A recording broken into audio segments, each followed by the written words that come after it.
Bonjour à tous. Bon, dans le tuto précédent, je vous avais montré une solution pour venir faire de la peinture de texture sur une texture qu'on avait posée sur un objet en mode généré ou en mode objet. Voilà, en rajoutant un calque par-dessus, on arrivait simplement à faire quelque chose de pas mal. Je vais vous montrer une autre solution, mais qui est encore plus utile, on va dire, parce que vous allez voir, on peut aussi se servir de cette méthode pour autre chose. Je ne vais pas continuer à blablater là-dessus, on va voir ça directement sur place. Ça va être le mieux pour comprendre. Alors ce tuto c'est pas un truc très compliqué. Les débutants peuvent le suivre aisément. Voilà. Ceux qui sont déjà confirmés ben, le connaissent. De toute façon, ça ne servirait à rien. C'est surtout aux débutants que je m'adresse.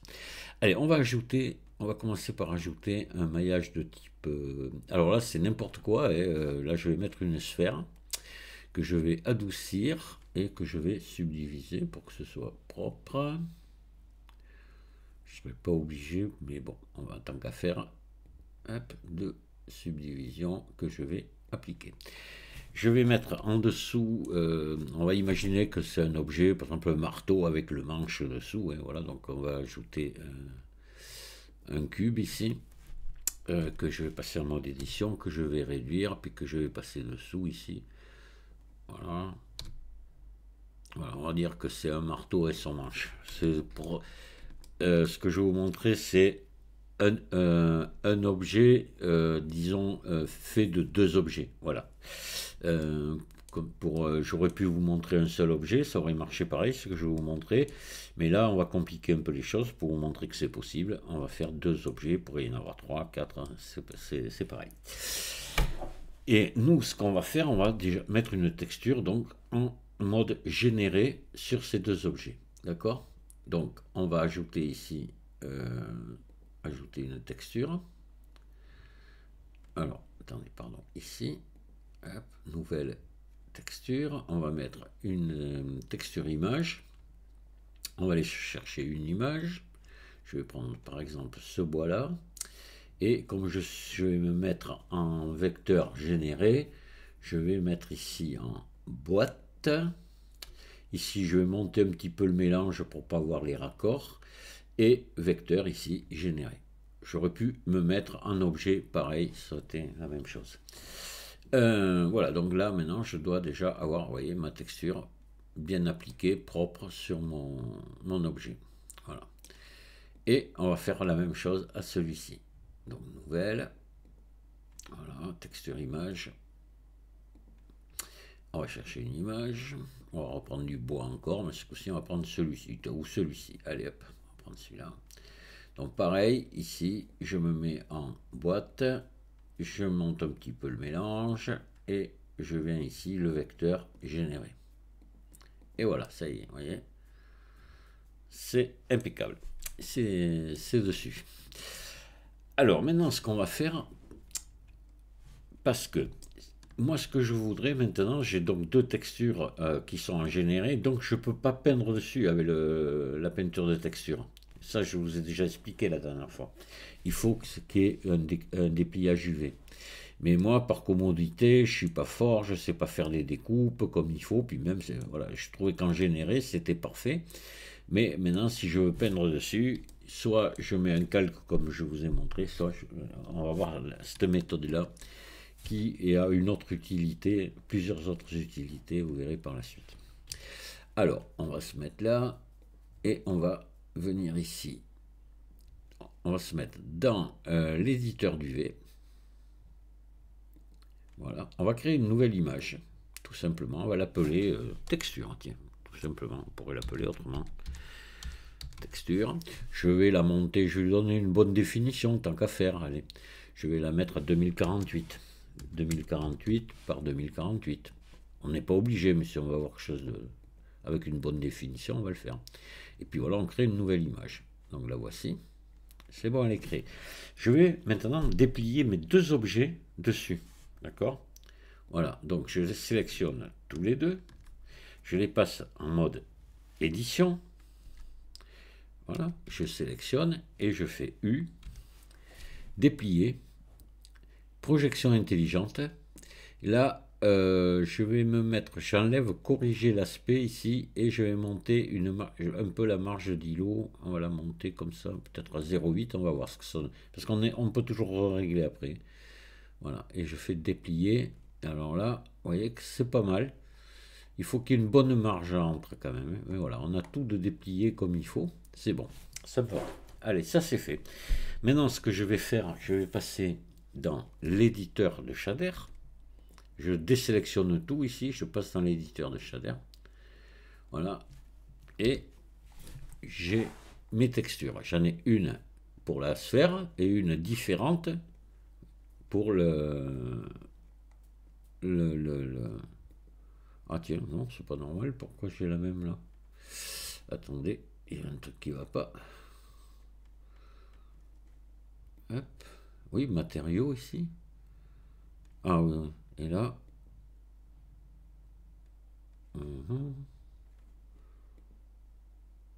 Oui, oui, c'est ça. C'est bon. Il y a bien deux textures différentes, on est bien d'accord. Voilà, non, je sais pas ce qui s'est passé là. Je devais cliquer à côté. Voilà, c'est bon. C'est parfait. Donc, on passe là. On va par exemple sélectionner celle-ci et je vais ajouter ici une texture image que je vais brancher nulle part. Je vais la laisser là et je viens ici chercher ma texture qu'on a créée tout à l'heure. Et c'est tout. Et je laisse, vous voyez, ici, celle-ci est sélectionnée et là maintenant c'est celle-là. Je laisse ça de sélectionner. Je fais la même chose sur l'autre. J'ajoute une texture image. Texture image. Je la mets là. Je vais chercher la même. Toujours, celle qu'on a créée tout à l'heure. Et je laisse ça sélectionner. C'est important. Voilà, donc les deux maintenant sont sélectionnés. Si je viens là, vous voyez, elle est sélectionnée. Et celle-ci est sélectionnée. Donc maintenant, pour la suite, je vais passer sur Cycle, parce que sur Eevee, on ne peut pas le faire. Et après, on pourra revenir sur Eevee, c'est pas un problème. C'est juste pour faire la manip qu'on va faire maintenant. Alors je viens là, je passe sur Cycle. Voilà. Là, je sélectionne ma sphère, j'appuie sur majuscule, je sélectionne mon cube dessous, donc les deux sont sélectionnés, il n'y a pas de souci. Et là, je descends ici, et je viens dans précalculer ici. Là, ici, il y a combiner. Je passe ici dans le menu déroulant à diffuse. Voilà. Alors attention, ce que je ne vous ai pas dit, c'est que si vous avez sur votre texture du métallique ou comme ça, vous le baissez. Hein. Voilà, il faut que ça reste neutre. Hein. Voilà. Et là, donc, je mets en diffuse et là, je décoche. Ça, c'est l'éclairage. Direct, indirect, je laisse que couleur ici de cocher. Et c'est bon. Et c'est la seule manipulation qu'il y a à faire. Et je lance un précalcul. Voilà, le précalcul se lance, ça peut être très très long. Ça dépend de l'ordinateur que vous avez. Voilà, il y a un second calcul qui se fait pour l'autre, pour les deux objets, et c'est fini. Je passe ici dans l'éditeur, on va passer dans l'éditeur d'image ici maintenant, et on voit que notre texture maintenant, la texture qu'on avait créée tout à l'heure qui était noire, voilà ce que l'on a. D'accord? Donc là, c'est formidable. Parce que là, vous avez les deux objets qui sont sur la même texture. Et ça, maintenant, on va pouvoir faire de la peinture de texture dessus, si on veut. Mais c'est pas tout. Si vous avez, si vous voulez exporter cet objet, par exemple, sur un autre logiciel que Blender, eh bien, il vous faudra ça. Si, par exemple, les logiciels pour faire les jeux vidéo, il vous faudra ce genre de dépliage. Il vous faudra du dépliage UV. Voilà, donc il faudra que vous exportiez votre objet, la texture et le dépliage UV en même temps, celui-ci. D'accord? Voilà. Ça peut être utile pour ça. Mais nous, on va l'utiliser pour la texture de peinture, c'est ce qui nous intéresse. Donc déjà, moi, ce que je vous conseille de faire, c'est d'empaqueter cette image.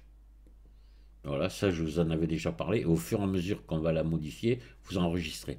Et ce que vous pouvez faire aussi, c'est l'enregistrer telle qu'elle est là. Parce que si, au fur et à mesure que vous travaillez, votre travail ne vous plaît plus, que vous voulez revenir au départ, ben, vous ne serez pas obligé de tout recommencer, vous aurez déjà au moins ça. Donc vous faites l'image, ça, et enregistrez. Moi, je ne vais pas le faire. Hein. Enregistrez sous, vous l'enregistrez quelque part sur votre ordinateur, vous la renommez et vous l'avez. D'accord. Voilà. Nous, on a déjà, on l'a empaquetée, maintenant elle est dans le truc. Alors ce que je vais faire, je vais revenir ici maintenant dans l'éditeur de Shader. Et là, je vais tout simplement ici enlever ça. Et je vais mettre celle-ci à la place. Oh, magie. Regardez déjà, vous voyez, mon cube, il est texturé parfaitement. Ça, j'en ai plus besoin. Je fais pareil pour la sphère. Exactement pareil. Je supprime ce qu'on avait mis en généré. Et je viens me mettre ça ici. Alors, comme on n'a mis rien devant, c'est forcément en UV. Par défaut, Blender le met en UV, en dépliage UV. C'est pour ça qu'il y aura besoin de rien mettre d'autre. Là, c'est bon. Et voilà, vous avez maintenant votre texture qui est appliquée en UV. Et c'est la même sur les deux objets. Alors, ce que vous pouvez faire, si vous le souhaitez, parce qu'il y a un inconvénient à ça, c'est que maintenant, si par exemple je mets du métallique là, ou je baisse la rugosité ici, vous voyez, mais tout va se mettre à briller. Donc ça, c'est pas bon, parce que c'est la même texture. Ce que vous pouvez faire, c'est les différencier. C'est-à-dire ici, vous venez là, et puisqu'on a deux objets différents, vous pouvez différencier les deux comme ceci. Vous voyez. Comme ça, maintenant, si je fais un réglage sur l'une, je ne vais pas le faire sur l'autre. Voilà, c'est l'avantage qu'il y a si vous faites ça. Alors maintenant, ce qu'on va faire, eh bien, on n'a plus qu'une seule, plus qu'une seule image, quoi. Si je reviens dans l'éditeur d'image, on a bien deux textures différentes, une sur un objet, une sur l'autre, puisqu'on vient de renommer, mais l'image qui nous sert de texture, elle, il n'y en a qu'une. Donc toutes les modifications qu'on va faire sur cette image sont prises en compte sur les deux objets, évidemment. Voilà. Donc ça c'est bon. Maintenant, c'est là qu'on va pouvoir passer dans la peinture de texture. Il n'y a pas de souci, on peut le faire. Par exemple, je veux commencer à modifier ma sphère là, ou lui mettre coller des images dessus, dessiner dessus, écrire. Ça exactement comme on a vu dans l'autre tuto, ben, on va pouvoir le faire directement maintenant sur cette image là. Voilà, je sélectionne ma sphère ici, je passe dans la peinture de texture. Voilà, ici attention, pensez-y. Mettez-vous au moins ici ou là, mais ici c'est bien, voilà. Et vous allez pouvoir travailler dessus. Par exemple, si vous allez pouvoir, par exemple, dessiner dessus, vous voyez. Et là, automatiquement, ça va venir se mettre là. Donc vous êtes en train de modifier votre image. CTRL Z, vous pouvez venir projeter, comme je vous ai déjà montré, une image dessus, tout simplement. Vous pouvez aussi venir ce qu'on appelle brûler. Voilà, parce que ça c'est bien intéressant. À la place de mélanger aussi, vous pouvez prendre brûler couleur. Voyez, voilà, vous pouvez venir brûler comme ça, alors plus ou moins fort, si vous en avez besoin. Hein. Vous allez pouvoir venir modifier votre texture à votre convenance. Hein. Brûler, vous pouvez éclaircir, vous pouvez assombrir, par exemple. Alors là, je vais monter un peu plus ici pour assombrir. Vous voyez, je vais pouvoir assombrir. Voilà, on va pouvoir faire exactement ce qu'on veut. On va pouvoir faire exactement les mêmes choses que je vous ai montré sur la dernière vidéo. Je vais pouvoir venir ici peindre. Tiens, pourquoi ça ne peint pas là? Pourquoi ça peint pas? Ouais.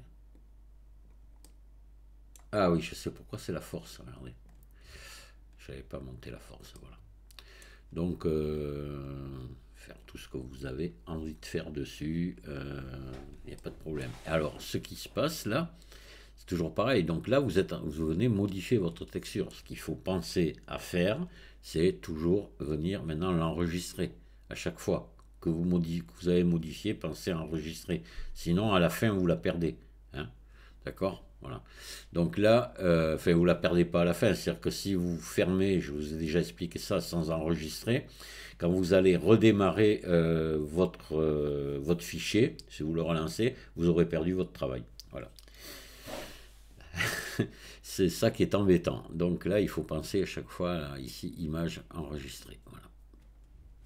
Donc là, maintenant, admettons, ben, je suis content de moi, hein. Maintenant, alors si je veux venir modifier mon objet du bas, ben, je reviens ici, là voilà. Je sélectionne l'objet du bas, l'autre objet ici. Je reviens dans la peinture de texture et pareil, hein. Vous voyez, je vais pouvoir faire la même chose. Par contre, sur celui-là, hop, j'ai plus d'influence. Vous voyez, c'est terminé sur celui-ci. C'est l'autre qui est sélectionné. Donc maintenant, ben, pareil, là, j'enregistre mon travail. Hop. Je reviens ici. Maintenant, j'ai terminé. Voilà, je reviens là. Et voilà ce que j'obtiens ici. Voilà. Et rien ne vous empêche maintenant d'enregistrer votre image quelque part aussi si vous le souhaitez. Là, elle est empaquetée, enregistrée dans le fichier. Mais si vous voulez la sauvegarder ailleurs, vous pouvez le faire. Voilà, tout simplement, image ici, enregistrée sous. Voilà. D'accord? Voilà, un petit truc tout simple. C'est assez intéressant ça, hein, parce que ben, vous voyez, ça simplifie quand même pour peindre dessus. Vous n'êtes pas obligé de rajouter le calque comme je vous l'ai fait faire. Et puis on a vraiment une influence lorsque vous allez faire du brûlé ou etc. Une influence directe sur la texture. Voilà, sur votre texture image. Bon, et c'était à peu près tout ce que je voulais vous dire. Oui, là, je sais pas si je me souviens plus. Oui, je suis resté sur Cycle, mais enfin, si j'étais pas obligé. Dès l'instant où j'avais fait mon travail là de la nouvelle texture, je pouvais repasser sur Eevee aussitôt, hein, c'était pas un problème. Moi, je suis resté sur Cycle. Voilà. Mais si vous avez un ordinateur qui suit pas trop, ben, vous repassez sur Eevee. Ou si vous préférez, voilà. Je vous remercie de m'avoir écouté. Je vous dis à très bientôt. Je sais pas quand, mais à très bientôt. Au revoir.